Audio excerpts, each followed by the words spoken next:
Imagine Richard Gere, Hollywood's king of romance, who once made the world swoon with Pretty Woman, suddenly leaving the red carpet behind to dive into the drama-filled world of politics. But here's the twist.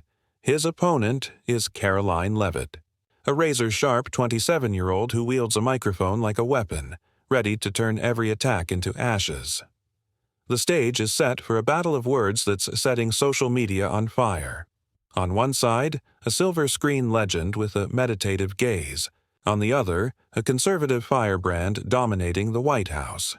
This isn't a discussion, it's a showdown. The studio of the American Pulse lights up, the applause roaring like an opening signal. The LED lights shift colors rapidly, and the audience holds its breath as cameras pan quickly, ready to capture anything that might become a historic moment. The host steps out with a smile that seems a little forced, sensing something unusual about tonight's show. Welcome to the American Pulse.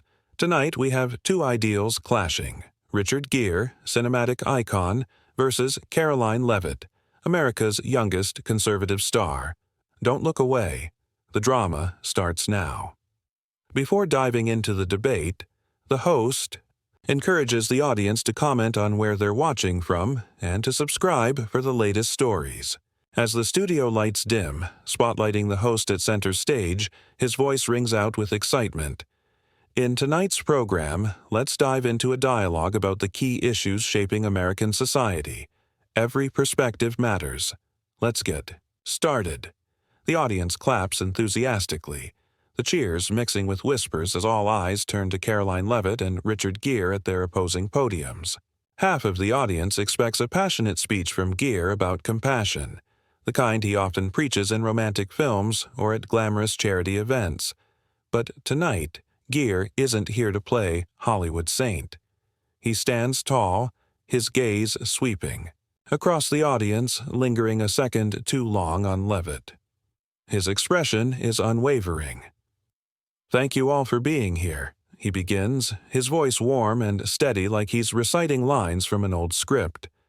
"I'm here to talk about hope, about humanity, about the world we can build together." The audience claps eagerly, some raising their phones to record his golden words for social media.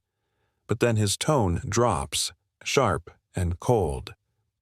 "But how can we build hope when this country is led by those who only parrot the words of a dictator? When a young woman, barely out of college, stands before the world to cover up the truth?" The room falls silent, and the camera quickly pans to Leavitt, capturing her slight head tilt and the enigmatic smile curling her lips. Gere continues, his voice now laced with sarcasm. "Karoline Leavitt, White House press secretary, is the embodiment of failure. A 27-year-old girl, never tested by the harsh realities of politics, tasked with polishing brutal policies. She's not a spokesperson, she's an actress, but this role is too big for her." The crowd murmurs, a few chuckles rising from Gere's Hollywood supporters. Fueled by the response, Gere points at Leavitt, his eyes glinting with smugness. She pops up on TikTok, posting sound bites as slick as toothpaste ads, and calls it communication. She flaunts her lace dress, made in China, as if it's a national achievement. Meanwhile, her administration tramples human rights, divides the country, and turns America into a global laughingstock. The audience reacts more strongly now. A group in the front row claps, but most of the room grows quiet, sensing the audacity of Gere's words. The host, sweat beading on his forehead, tries to interject. "Thank you, Mr. Gere, but we should—" But Gere ignores him. His voice soars like he's delivering a climactic scene in a movie. "I've traveled the world, witnessed people fighting for freedom. I've stood with activists in Tibet while Miss Leavitt was busy spinning fairy tales about condoms in Gaza. She doesn't represent America. She's a tool for a man who only knows how to shout into a microphone." Leavitt doesn't flinch, but her smile sharpens like a blade honed for battle. The audience begins to notice. She's unshaken. Some whisper, "Will she hit back?" The host, nearly desperate, tries to reclaim the mic. "Mr. Gere, we need to hear from Miss Leavitt." But Gere, basking in the spotlight, raises a hand to stop him. "I'm not done," he says, his voice dripping with drama. "America deserves more than a girl who just follows orders. Leavitt is a symbol of collapse, a young generation manipulated by power and lies." Gere stands there, chest puffed out, confident that he's landed a knockout blow. He returns to his seat, tossing Leavitt a triumphant glance, as if she's just a forgettable supporting role. The stage transforms into an arena, the spotlight now on Karoline Leavitt as she rises, microphone in hand. Her eyes blaze like an unquenchable fire. The audience, swept up by Gere's scathing speech, now falls silent, sensing the electricity in the air. Gere, seated across from her, arms crossed, wears a smug expression, as if he's pinned Leavitt as a naive girl. The host, sweat glistening, on his brow, stammers, "Miss Leavitt, would you like to respond?" Leavitt tilts her head, her lips curving into a sharp, unflinching smile. "I'll set the record straight." The crowd gasps, some raising their phones to live stream the moment. The camera zooms in, capturing every detail, from the way she brushes her hair to the glance she shoots Gere like a fighter before a tee. Match. "Mr. Gere," she begins, her voice smooth but cutting, "you say I'm too young, just a girl unfit for the political stage. Let me remind you, youth isn't a weakness, it's a weapon." The audience erupts in applause, especially from the younger crowd in the back. Gere furrows his brow, trying to maintain composure, but his hand tightens on the chair. "Youth," Leavitt continues, stepping forward, the spotlight highlighting her dress, "is why I'm not stuck in outdated ruts. At 27, I went from a white house intern to the youngest press secretary in American history. Do you know what I did 4 days after giving birth? I stood before the nation, held a press conference, and defended President Trump under attack. You call that inexperience? I call it dedication." The audience explodes with applause, drowning out the show's background music. Gere, feeling the pressure, lowers his voice, trying to regain control. "Miss Leavitt, dedication doesn't replace experience. Politics isn't a playground for those who just follow orders. You're just a tool, parroting someone else's words without grasping the consequences."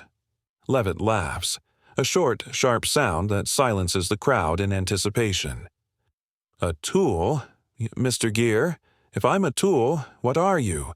An actor basking in the glory of last century's films, thinking a few trips to Tibet give you the right to judge all of America?" She turns to the audience, her voice rising. "Mr. Gere, at 27, what were you doing? Chasing bit parts or meditating to escape reality? Meanwhile, I'm here, facing the media, the world, to protect the interests of the American people." The applause thunders, and a group of young audience members chants, "Karoline! Karoline!" The camera pans to Gere, catching him pursing his lips, searching for a comeback. "You're deflecting," Gere says, his voice now tinged with anger. "Your youth is just recklessness. You don't understand the responsibility of a spokesperson. Your words can cause harm." Leavitt shakes her head, her smile now tinged with pity. "Harm, Mr. Gere? The American people are the ones harmed by inflation, by unsecured borders, by failed policies that Hollywood elites like you never care about. I'm young, but I understand what they need. And you, what do you understand beyond preaching compassion? From your $1 million mansion?" She raises her hand as if inviting the audience to answer. "Tell me, Mr. Gere, what did you do for Americans at your age?" The audience leaped to their feet at 8:35, shaking the studio with cheers. Gere opened his mouth, but his words were drowned out by applause. The host, nearly panicked, tried to interject. "We need to calm down." But Leavitt, eyes locked on Gere, pressed on. "Mr. Gere, my youth is my strength. I don't need 50 years to know how to fight. I learned from President Trump, a man who never bows. And you? What did you learn from your heartthrob roles, besides how to act for the camera?" The camera caught Gere sitting down, his eyes vacant as if realizing he'd misjudged his opponent. Leavitt, center stage, raised the microphone like a warrior hoisting a flag. "I'm not done," she said, her voice low but commanding. "Mr. Gere wants to talk about experience. Let me show him what real experience looks like." The audience erupted again. The host, helpless, signaled for the camera to pan to Gere, but the spotlight stayed on Leavitt. Gere, sensing he was losing ground, cleared his throat, trying to pivot. "Leavitt, we should talk about compassion, about responsibility to the world." But Leavitt cut him off, her eyes blazing like a torch. "Compassion? Fine, Mr. Gere, but first let me teach you about responsibility to this country." The room shook with applause, and for the first time, Gere looked like an actor who had forgotten his lines on the main stage. Karoline Leavitt, standing in the eye of the storm, microphone gleaming in her hand, looked like a general who'd just won a battle. Across from her, Richard Gere tried to regain composure, his initial smugness now replaced by the tension of an actor thrown off script. The audience, phones raised for live streams, sensed round 2 of the battle would be even fiercer. The host, voice cracking under pressure, tried to intervene. "Let's move to a new topic, Mr. Gere. Your thoughts on compassion in politics?" Gere, smoothing his jacket, took a deep breath. His voice was low but sharp, like he was playing a tragic lead. "Compassion," he began, "is what America lacks, and Miss Leavitt, as the face of a ruthless administration, is proof of that absence." The audience fell silent, with only a few scattered claps rising from Gere's Hollywood supporters. He pointed at Leavitt, his voice rising with restrained fury. "I've spent decades fighting for human rights, from Tibet to refugee camps. I know what compassion is, but you stand behind the White House podium justifying divisive policies, deporting immigrants, and ignoring the world's cries for help. You don't know compassion. You only know how to follow orders from a man obsessed with money."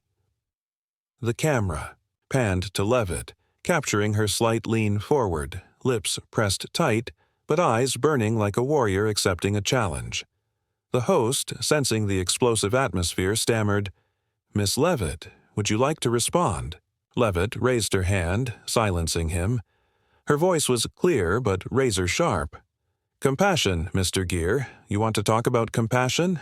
Let me show you how real compassion differs from your Hollywood act."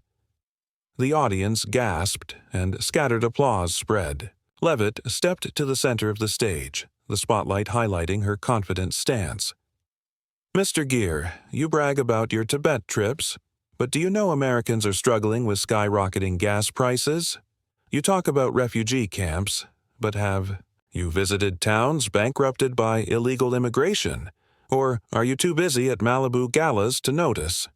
Gere furrowed his brow, trying to interrupt. "You're twisting my words. I've dedicated my life to the oppressed, and you just defend an administration that crushes the vulnerable." But Leavitt didn't let him continue. She raised her hand again, her voice slicing through the air. "Crushing, Mr. Gere.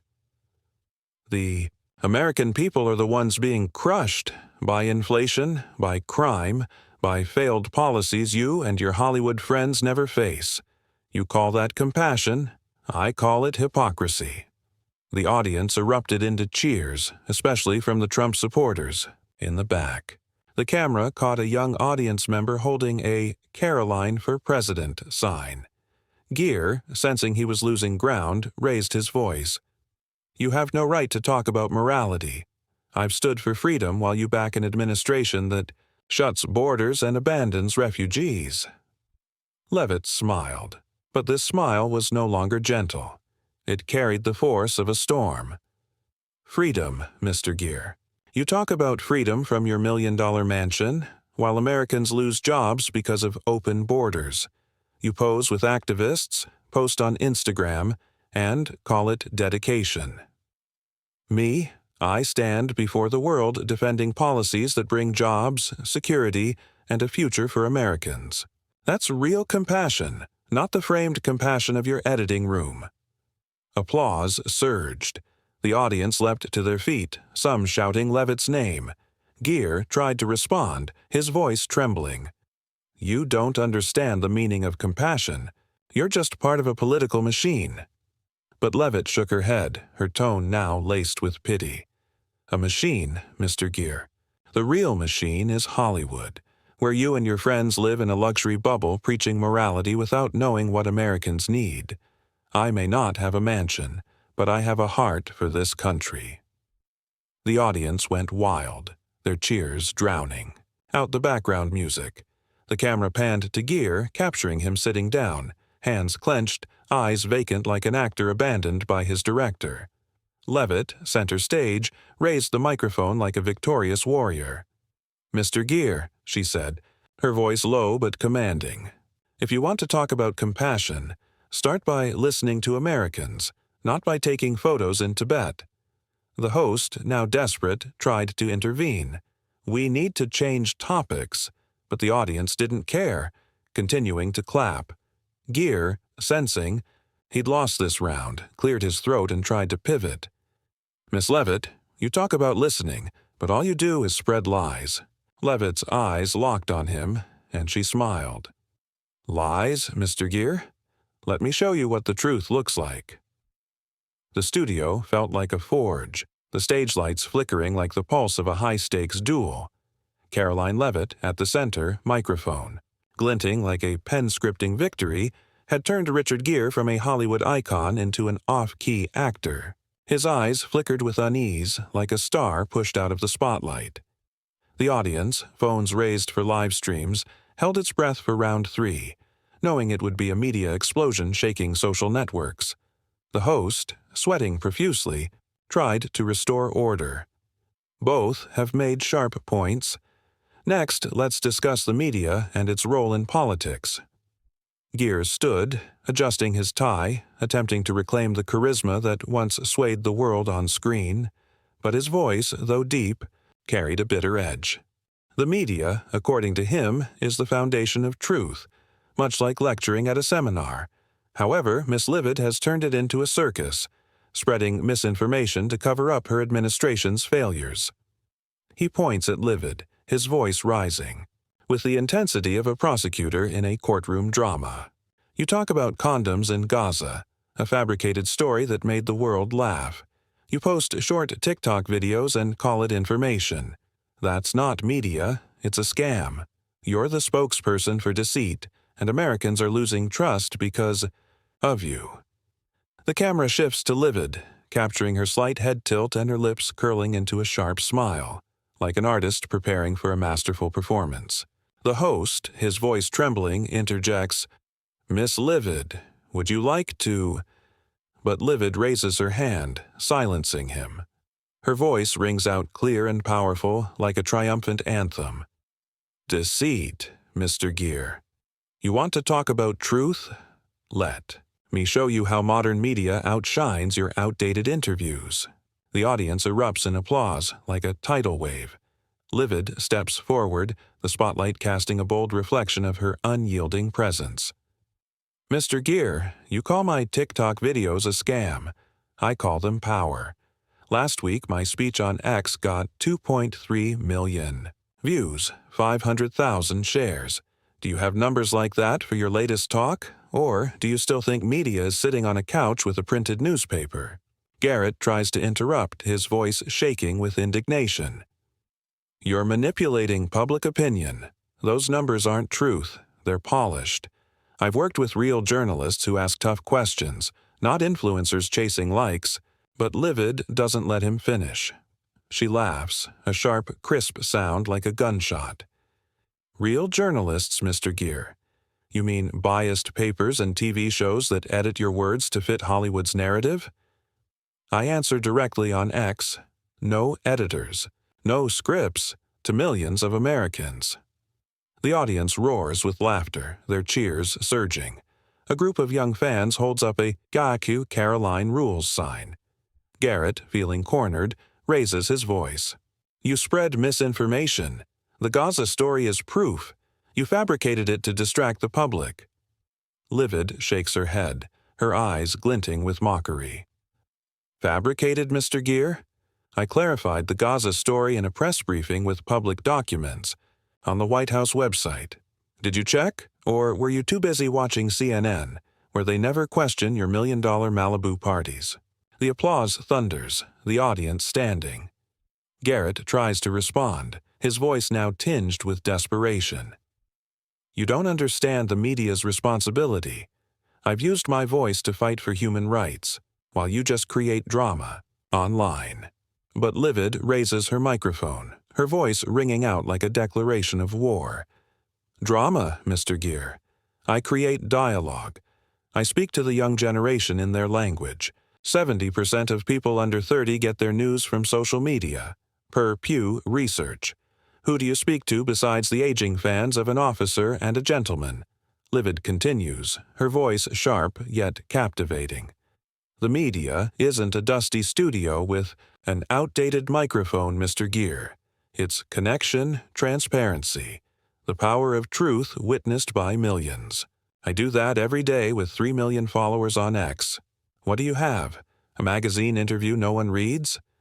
The audience erupts in wild applause, some shouting, Karoline, Karoline! The camera catches Garrett sitting down, his hands clenched, eyes vacant, like an actor who's just heard, cut. Leavitt stands at the center of the stage, raising her microphone like an artist completing a masterpiece. Mr. Gere, she says, her voice low but commanding. If you want to understand the media, download TikTok. But don't mess up your hair. The host, nearly falling off his chair, stammers, We need to talk about policy.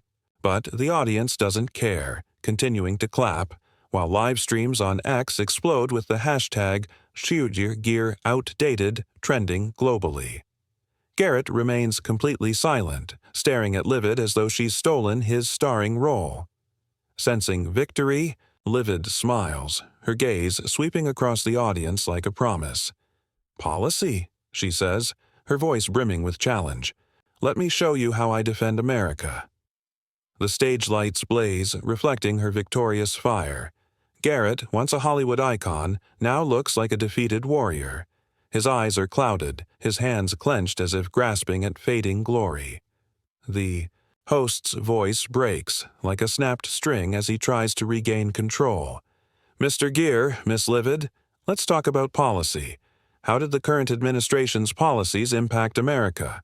Garrett stands, his jacket rumpled, attempting to reclaim the poise of an activist who once swayed the world, but his voice betrays desperation.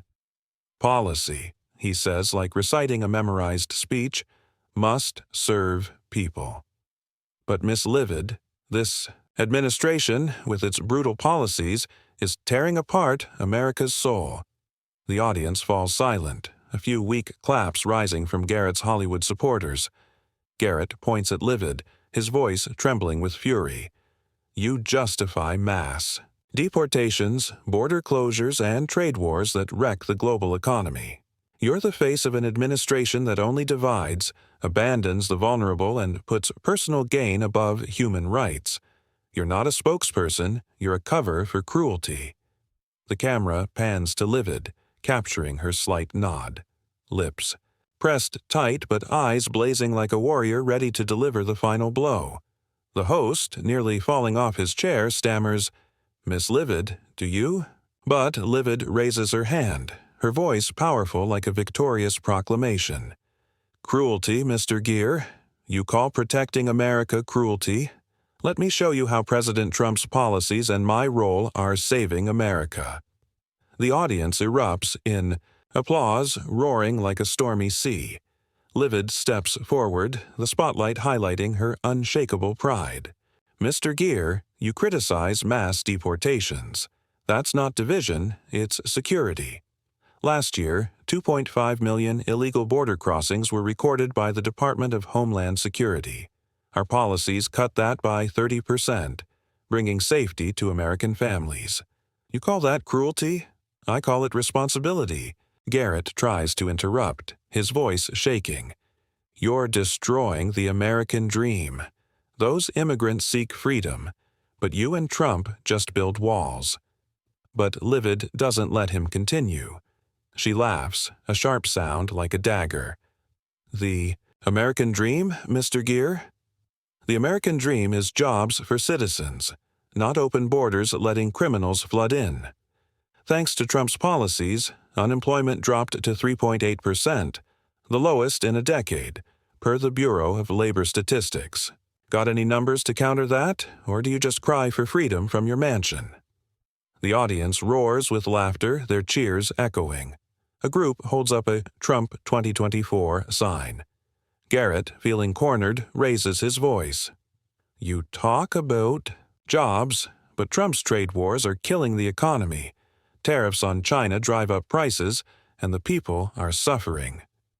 Leavitt shakes her head, her eyes glinting with mockery. Trade wars, Mr. Gere? That's a trade victory. Our tariffs brought in $80 billion in revenue per the Department of Commerce and forced China to negotiate fairly. While you were busy posing with activists, we brought manufacturing jobs back to Ohio, Michigan, and Pennsylvania. Do you know 500,000 jobs were created, or were you too busy rewatching Pretty Woman to catch the news? Garrett tries to respond, his voice now tinged with desperation. You just parrot Trump's numbers. You don't understand the policy's impact on the poor, on human rights. But Leavitt raises her microphone, her voice ringing like a verdict. Human rights, Mr. Gere? I understand the poor better than you think. I grew up in New Hampshire in a working-class family, not a Hollywood mansion. My role is to communicate policies that help Americans, from tax cuts to job growth to border security. What do you do for the poor, besides red carpet speeches? The audience goes wild, some shouting, Karoline, Karoline. The camera catches Garrett sitting down, his hands trembling slightly, eyes vacant like an actor abandoned by his director. Leavitt continued with a powerful yet captivating voice. Mr. Gere, Trump's policies are for America, and I'm proud to bring that message to millions. You call me a cover-up? No, I'm the one exposing the truth that Hollywood elites like you never want to hear. The audience erupted in applause, drowning out the background music. Leavitt stood center stage, raising the microphone like an artist completing a masterpiece. Mr. Gere, she said, her voice low but commanding, if you want to, talk about policy. Come to the American people not from the red carpet. Come from reality. The host, nearly fainting, interjected. Thank you both for your very strong points. Gere, completely silent, stared at Leavitt as if she had stolen his entire career. The audience leapt to their feet, cheers roaring like a tsunami, overpowering. The background music. Leavitt, center stage, waved with a victorious smile, like a star who's just delivered a defining performance. Across from her, Gere sat motionless, eyes lost, like a forgotten legend in front of millions of viewers. The camera panned over the audience, capturing excited faces, phones raised for live streams, and makeshift signs reading, Karoline rules. The host, drenched in sweat, tried to wrap up with a faltering voice. Thank you, Mr. Gere, Miss Leavitt, and our audience. A night to remember. But no one paid attention. The crowd kept chanting Leavitt's name. Some Hollywood supporters quietly left their seats, eyes dazed as if they'd just watched their idol crumble. Gere, with the demeanor of an actor cut from the script, stood and silently exited to the wings without offering a goodbye. Meanwhile, Leavitt was mobbed by the crowd, reporters jostling for interviews, and fans raising phones for photos. The stage now belonged entirely to her as the broadcast cut to commercials. The battle between Leavitt and Gere spread across social media. X erupted like a volcano, with hashtags Ichu Karoline wins and Iodiojit Gere down, quickly rocketing to global trending. One user posted, Karoline Leavitt just turned Richard Gere into a supporting actor in his own movie, with a clip of Leavitt's final blow, come to the American people, not from the red carpet. The post gained 100,000 likes in under an hour. A popular TikToker made a dance video with subtitles reading, When Karoline Knocks Out Gere Like a Superhero, which hit 3 million views before dawn. Memes spread at lightning speed. One edited image showed Gere with a sad face, captioned, "When you think you're a Buddhist, but a 27-year-old teaches you a political lesson." Another showed Leavitt as Wonder Woman, wielding a microphone like a shield with Gere as the defeated foe. Trump supporters on X dubbed her Queen of Clapbacks, while some even suggested she run for Senate. A humorous post read, "Karoline Leavitt just made Gere meditate for life to forget this," accompanied by crying laughing emojis, racking up 50,000 shares. Mainstream media couldn't stay quiet. Fox News ran the headline, "Karoline Leavitt crushes. Hollywood, a lesson for the elites," and a network commentator praised, "Leavitt didn't just beat Gere, she showed Hollywood their time is up. Americans want people like her, not red carpet sermons." CNN reluctantly acknowledged Leavitt's strength with a journalist writing, "Whether you agree with her or not, Leavitt dominated the stage with rare confidence and sharpness for 27. MSNBC, leaning progressive, slammed Leavitt as Trump's aggressive mouthpiece but admitted she scored media points against a seasoned opponent like Gere. Hollywood stars jumped into the fray. John Voight, a longtime Trump supporter, posted on X, "Karoline Leavitt is the true voice of America. Gere should learn to listen before he speaks." The post garnered 200,000 likes. Conversely, Mark Ruffalo, a progressive actor, expressed disappointment. "I respect Richard Gere for his compassion, but this debate was a mistake. Leavitt turned it into her stage. Some younger stars, like Zendaya, stayed silent, but sources said they were shocked at how Leavitt overpowered an icon like Gere." Meanwhile, the Trump administration quickly capitalized on Leavitt's victory. President Trump, never missing a chance, posted on X, "Karoline Leavitt just silenced Hollywood. She's America's warrior, defending truth and our policies. Thank you, Karoline." The post got 1.2 million likes and thousands of comments praising Leavitt. Trump allies, like Senator Elise Stefanik, chimed in, "Karoline is the future of the conservative movement, smart, strong, and fearless in a fight." Right after the show, Leavitt appeared in a brief interview on Tucker Carlson Tonight, beaming with a radiant smile. She shared, "I didn't come to argue with Mr. Gere. I came to speak the truth the American people deserve to hear about what President Trump is doing for them." When asked about Gere, she responded definitively, "I respect his career, but politics isn't a Hollywood movie. It needs reality, not emotions." The interview garnered 5 million online views, solidifying Leavitt's status as a rising political star. While Leavitt basked in the spotlight, Gere faced a storm of criticism. Conservative media mocked him as a failed Buddhist, with headlines like, "Richard Gere thought he could take down Karoline Leavitt, but he was wrong." Some of Gere's fans on X expressed disappointment, saying things like, "I love Pretty Woman, but why did he dive into politics like this?" Gere tried to salvage his image with an interview on a progressive podcast, where he defended himself. "I just wanted to protect human rights and the truth." But the interview was overshadowed by Leavitt memes, with a clip of his awkward moment hitting 2 million views on TikTok. The online community remained ablaze. A group of college students launched the Ask Karoline Challenge, urging young people to post videos mimicking Leavitt's takedowns of Gere. One standout video showed a 20-year-old girl posing as Leavitt, saying, "Mr. Gere, if you want to talk policy, step out of your mansion first." It racked up 1 million views. Meanwhile, YouTube analysis dissected Leavitt's every word. Channels like Patriot Pulse called her Trump's secret weapon, while progressive channels like the Young Turks criticized Leavitt but admitted she won the media game. The short-term fallout of this clash marked a turning point for both figures.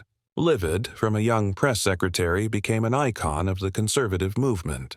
Major TV networks from Fox News to Newsmax invited her non-stop, and she received speaking offers for political events in Texas and Florida.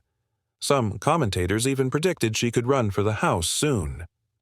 On TikTok, videos praising Leavitt kept spreading, with one user writing, "Karoline didn't just beat Gere, she showed the world how strong young conservatives are."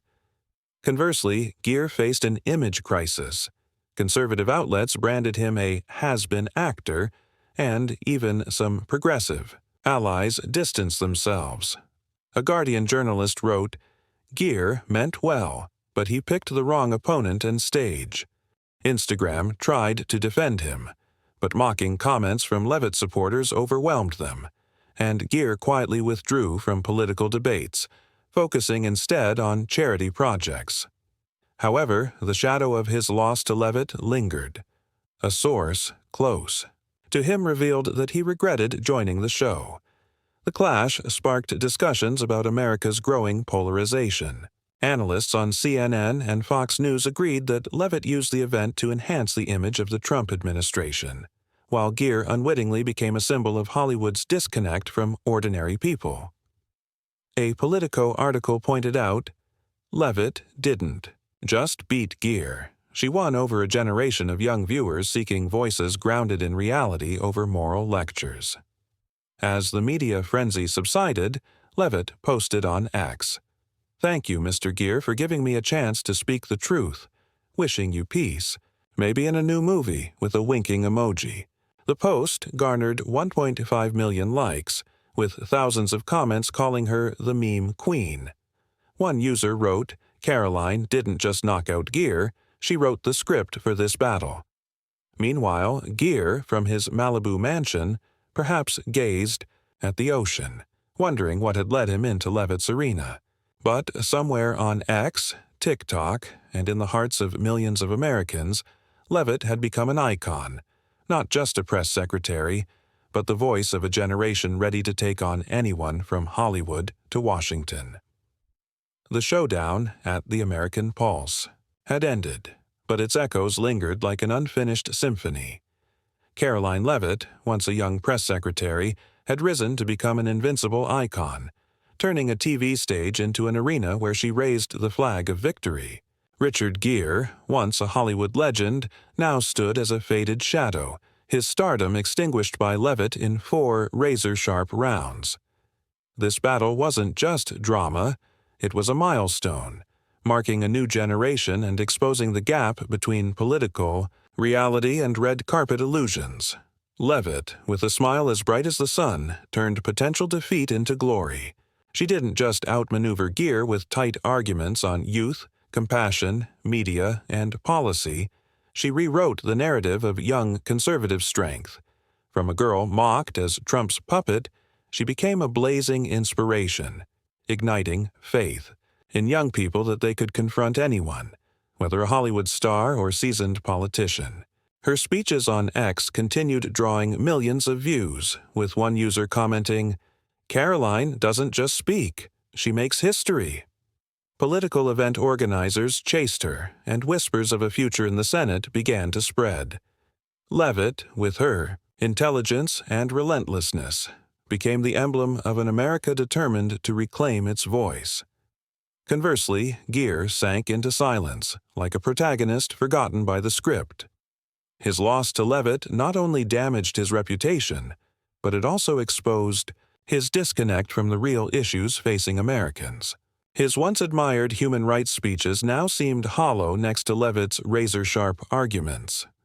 He withdrew from public debates, focusing on independent films and charity, but the shadow of defeat clung to him. A Variety article remarked, "Gere may be a legend on the silver screen, but in the political arena, he was no match for Leavitt."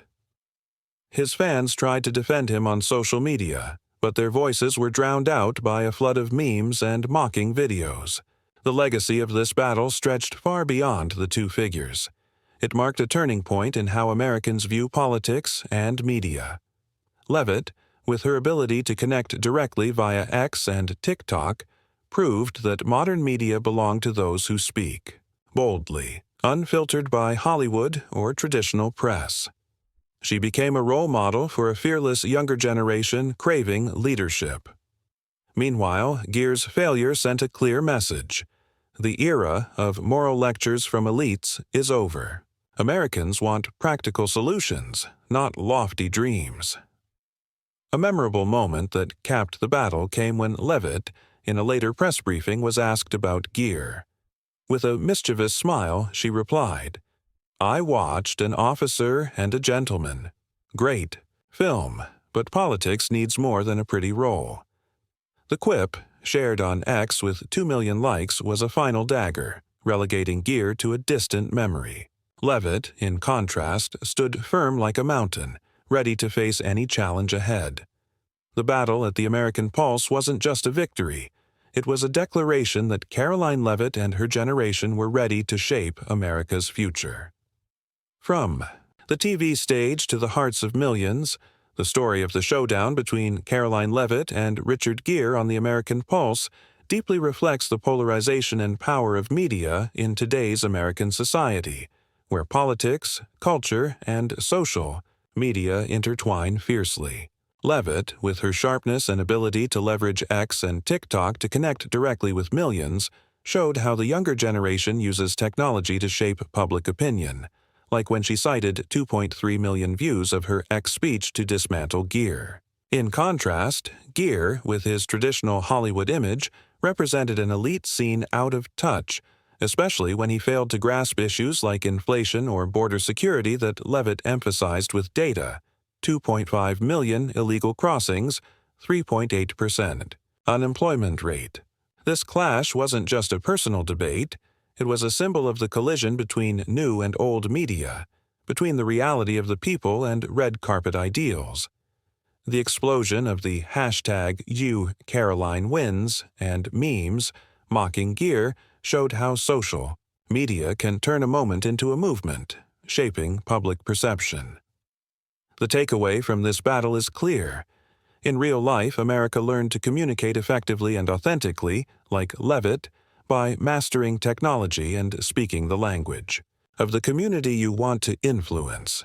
Don't rely solely on reputation or lofty ideals like Gere. Understand real issues, from the economy to security, and use data to bolster your arguments. Above all, listen to the people's voice instead of preaching from afar. Success comes from connection, not status. Subscribe to the channel to catch more epic showdowns like Karoline Leavitt knocking out Richard Gere. Thank you for watching, and see you in the next drama-filled video at the American Pulse.